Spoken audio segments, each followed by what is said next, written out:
In the boatyard, Matt and Kevin confront the Red Wake, a dilapidated vessel cloaked in the somber hues of faded crimson.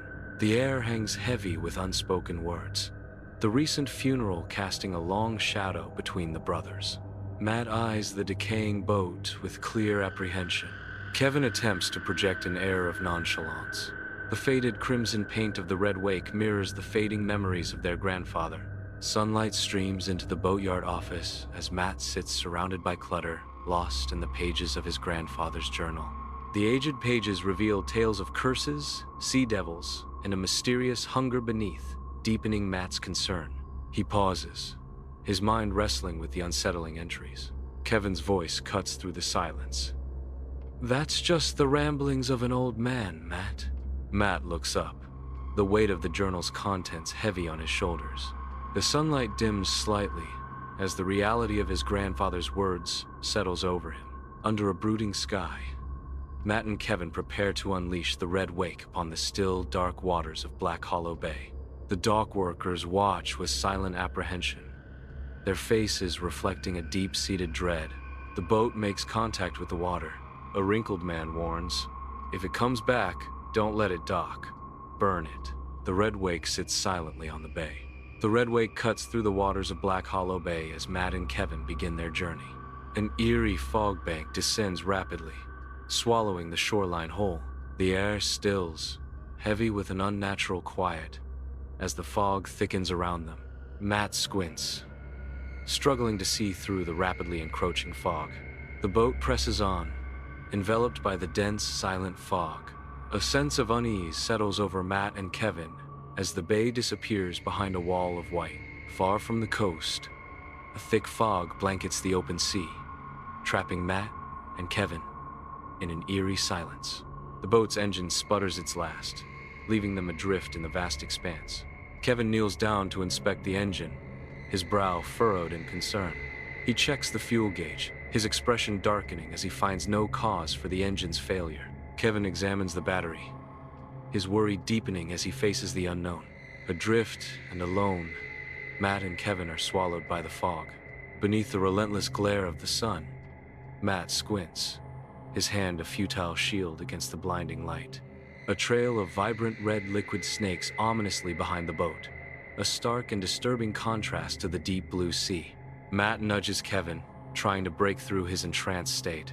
But Kevin remains lost, his eyes fixated on the water, his mind far away. Whispers escape Kevin's lips, a silent dialogue with the unseen.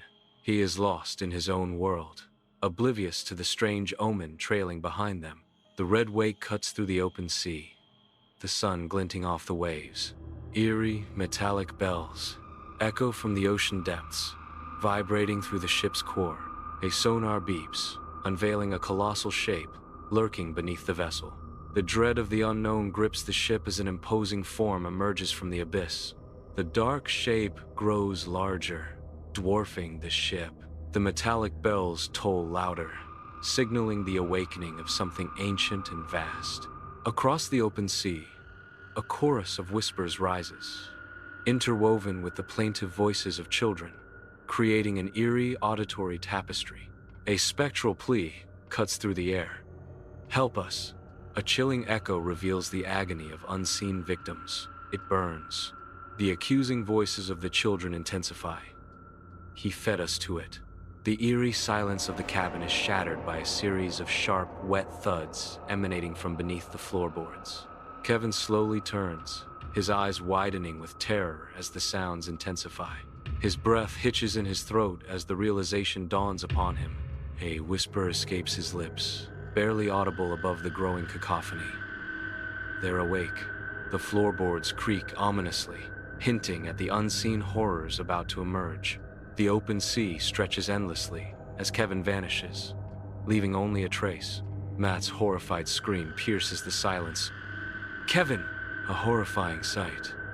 Kevin floats face up, eyes wide with lifeless terror.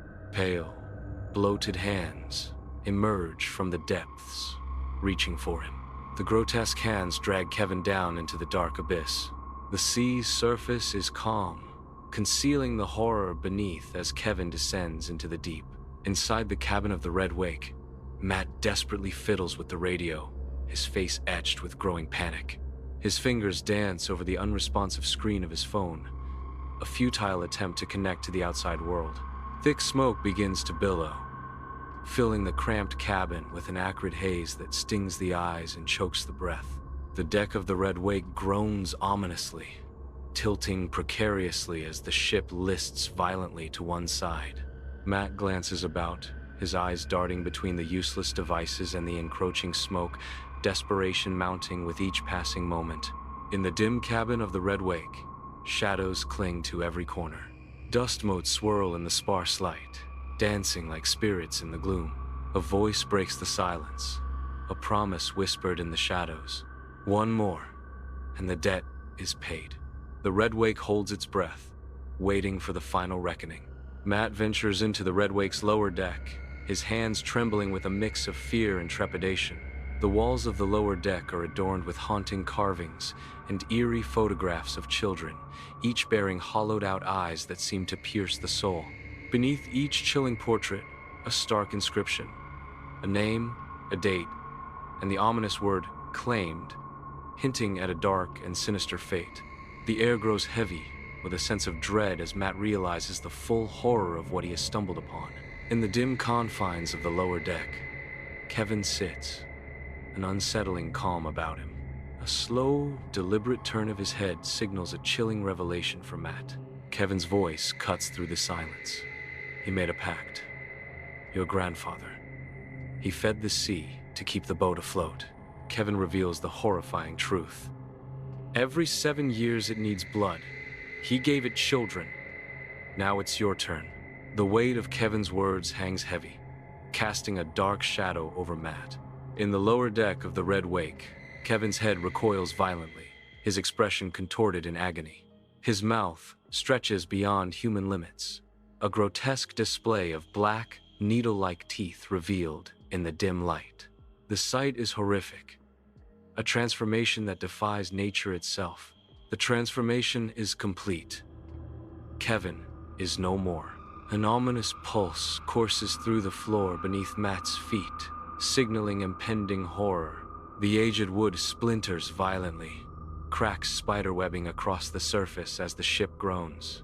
Decaying hands erupt from the shattered floorboards, reaching with grotesque eagerness. The grotesque hands grasp out, aiming to seize Matt, their decaying flesh a terrifying sight. In the bowels of the Red Wake, a swarm of children floods the lower deck. Their sailor clothes hang in tatters, barely concealing the horror beneath. Barnacles encrust their pallid faces, a grotesque mask of the sea. Worms writhe in the hollow sockets where eyes once gazed. A unified chorus rises from their decaying throats. Feed US. Matt bursts onto the deck, gasping, his eyes wide with terror. The ocean transforms into a grotesque expanse of pulsing flesh. Veins throb beneath the slick surface, a horrifying parody of life. A chorus of damned voices rises from the depths, whispering names in the dark. Matt stares in disbelief, the whispers wrapping around him like a suffocating shroud. From the heart of the churning sea, a figure rises, her skin an ethereal alabaster against the dark waters. Her hair, a living mass of black kelp, writhes and sways with the ocean's hidden pulse. Where eyes should reflect the soul, bottomless holes stare back, dark and infinite. The sound of 1,000 children screaming underwater bursts forth from her mouth. The abyss stares back as the sea churns with an unholy symphony. Her silent scream echoes the terror of 1,000 lost souls. Amidst the open sea, the sky descends into darkness as lightning tears through the night. The Red Wake trembles under the assault. Under the wrath of the storm, Matt succumbs, collapsing to his knees on the deck. As the storm intensifies, the Red Wake continues to shake violently, its fate uncertain in the raging sea. The ocean churns around him, a maelstrom of chaos and fury, as Matt struggles against the forces of nature. On the open sea, the Red Wake is still under the dark night, a thick, black-red ooze begins to seep from the ship's seams, tainting the sea. The ooze spreads further, creating a sinister trail on the water's surface. The ship is now marked, its dark trail a sign of the horror unleashed. Under the cloak of night on the open sea, a demonic woman raises her hands, conjuring dark forces. Matt is lifted off the deck, caught in the grip of invisible claws that tighten around his throat. The demonic woman's voice cuts through the night. "You sail a vessel of the damned. One soul is not enough." Matt struggles against the unseen force, his body twisting in the air as he fights for breath. The demonic woman watches Matt's futile struggle, her expression cold and merciless. The red wake is silent, save for the creak of timbers, and Matt's desperate gasps. A vessel sailing towards damnation. The red wake, a haunting expanse under the night sky, witnesses a chilling descent. A desperate scream pierces the night as Matt is dragged into the ocean's cold embrace. His cries echo, swallowed by the relentless waves, a symphony of despair. The ocean claims him, erasing his presence as if he never existed. Silence returns, the sea's surface undisturbed, masking the tragedy beneath. Under the pale morning light, the red wake glides silently into the harbor, an eerie calm surrounding its approach. The ship is empty, its silence amplifying the haunting mystery of its return. The fresh paint gleams, contrasting sharply with the chilling truth revealed in the ship's name. A gruesome message, painted in what appears to be wet blood, tells a silent tale of horror and despair. In the dim morning light, a cabin wall displays a grim gallery of faces, each marked by tragedy. A newly added photograph captures Matt, his eyes hauntingly burned out, a chilling testament to his fate. Beneath the image, a stark inscription declares, "Matt Holloway, 2025, claimed." The word "claimed" echoes ominously, a stark reminder of the sinister forces at play. The collection of photographs serves as a macabre memorial, each face a victim of an unseen horror. The cabin air hangs heavy with unspoken dread, each photograph a haunting reminder of lives lost to the red wake.